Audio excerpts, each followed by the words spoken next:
This is Radio Taiwan International.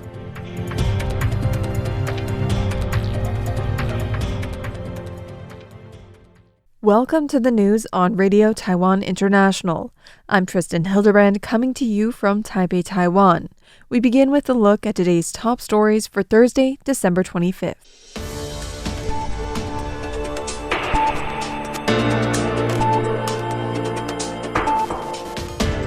China may seek Taiwan unification through coercive pressure. Taipei Station unveils a memorial wall honoring a hero who died intervening a knife attacker, and Chinese open-source AI models gain ground in the U.S. market. But first, today's top story. The United States Department of War's China Military Power Report says the most decisive option China may consider to force Taiwan toward unification could be coercive actions below the threshold of full-scale war. The assessment appears in the department's annual report to Congress on military and security developments involving the People's Republic of China, released this Tuesday. In a section examining China's military options for compelling unification with Taiwan, the report says Beijing continues to revise and rehearse a range of force-based scenarios. According to the report, over the past year, the People's Liberation Army, PLA, conducted exercises testing key elements of these options, including simulated blockades of critical ports, strikes against land and maritime targets, and operations aimed at countering potential U.S. military intervention. If China's leadership determines military action is necessary, it could weigh four broad approaches. One option involves coercive actions short of full-scale war, combining escalating military pressure with economic, informational, and diplomatic tools to force Taiwan to negotiate on Beijing's terms. Such actions could include cyber attacks, electronic warfare, or limited conventional strikes targeting political, military, and communications infrastructure to undermine public confidence in Taiwan's defenses. The report notes that Beijing may view this approach as less costly than a direct invasion, but its success would depend heavily on Taiwan's resilience, its willingness to resist coercion, and the level of external support from the United States and other partners. It also warns that coercive actions lack the decisiveness of outright military operations. Other options outlined include joint firepower strike operations, a prolonged air and maritime blockade, and large-scale amphibious landing operations. While an invasion would carry the highest risks, the report describes it as the most decisive military option should the other approaches fail. Taipei Rapid Transit Corporation coordinated with businesses to set up a temporary memorial wall at exit M7 of Taipei Main Station to honor 57-year-old Yu Jiajiang, who died on Friday while trying to stop a knife-wielding attacker. On Friday, 27-year-old Zhang Wen threw smoke bombs and stabbed people near Taipei Main Station and the Eslite bookstore Nanxi branch, resulting in the deaths of 4 people, including himself. Yu Jiajiang was fatally wounded while intervening. Admirers left flowers at the site, prompting Taipei MRT to coordinate with JRESC Development Taiwan to redesign 2 construction walls as a solemn memorial space starting Thursday. One wall reads, "The hero blocked the knife and fire, and also our fear. This city will forever remember your brave and fearless figure." The other states, "In the smoke, Mr. Yu stood up for us, shielding us from harm. We turn his protection into pure white at the station's corner. In the bustling passage, we leave a quiet space where all words for Mr. Yu can be heard." The area includes a flower offering zone and a space for handwritten messages or online submissions via QR code. Due to limited space, Taipei MRT urges visitors to only leave flower bouquets, with staff patrolling to maintain order. Chinese open-source and open-weight AI models are gaining United States adoption despite ongoing geopolitical and regulatory concerns.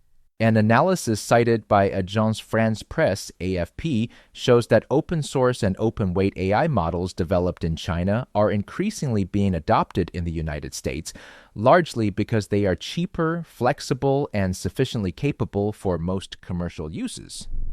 According to a report released this month by AI platform OpenRouter and U.S. venture capital firm Andreessen Horowitz, Chinese-developed models now account for nearly 30% of global AI workloads, up from just 1.2% at the end of 2024. Unlike closed commercial systems such as OpenAI's ChatGPT or Google's Gemini, many Chinese models are open source, allowing developers to download, modify, and deploy them locally. That flexibility, combined with low or zero licensing costs, has made models from firms such as Alibaba and DeepSeek attractive alternatives for startups and mid-sized companies. One U.S. entrepreneur told AFP that switching to Alibaba's Qwen model saves their business about $400,000 a year. Major U.S. organizations, including NVIDIA, Perplexity, and Stanford University, have also used Qwen models in parts of their work, AFP reported.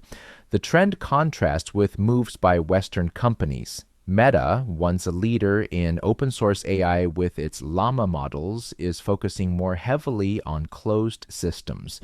OpenAI has released limited open-weight models, but has largely retained a proprietary approach.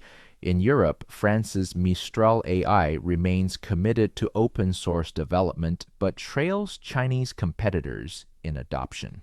Some U.S. companies remain cautious, citing potential sanctions or political risks. Others argue that open-source models can be run independently, reducing data security concerns. Analysts say the shift highlights a broader change in global tech competition, where accessibility and cost may matter as much as raw performance, even amid deepening geopolitical rivalry over artificial intelligence. Joey Chow for RTI News. Taiwan's Defense Ministry, MND, reported that the Chinese military crossed the median line of the Taiwan Strait just before Christmas. The ministry said the activity occurred between 6 a.m. Tuesday and 6 a.m. Wednesday, during which Taiwan detected a total of 6 Chinese military aircraft, 8 Chinese naval vessels, and 1 Chinese government ship operating around the island. According to the ministry, the 2 aircraft crossed the unofficial median line of the Taiwan Strait and entered Taiwan's southwestern airspace, continuing operations near the island. Taiwan's armed forces responded by deploying mission aircraft and naval vessels and activating shore-based missile systems to monitor and manage the situation.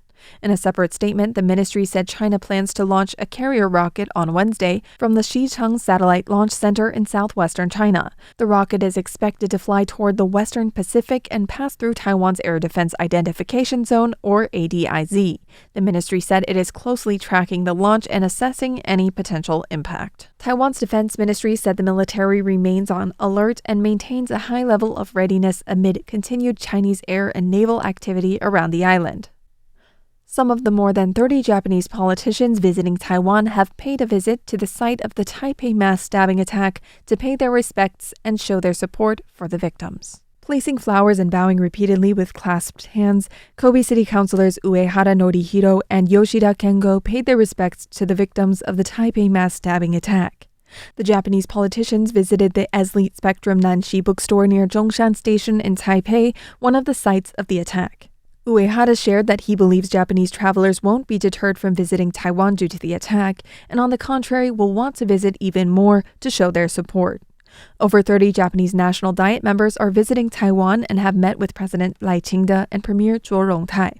Premier Zhuo expressed special gratitude to House of Councilors member Takinami Hirofumi for advocating for legislative amendments that allow Taiwanese on Japanese family registration documents. Takinami said the issue was personal, as his wife is Taiwanese. Dozens of other politicians are expected to arrive in Taiwan, marking a notable surge in Japanese politicians visiting to forge deeper Taiwan-Japan relations. Thank you for joining me for the news. I'm Tristan Hildebrand. Stay tuned for another 50 minutes of English language features brought to you by Radio Taiwan International.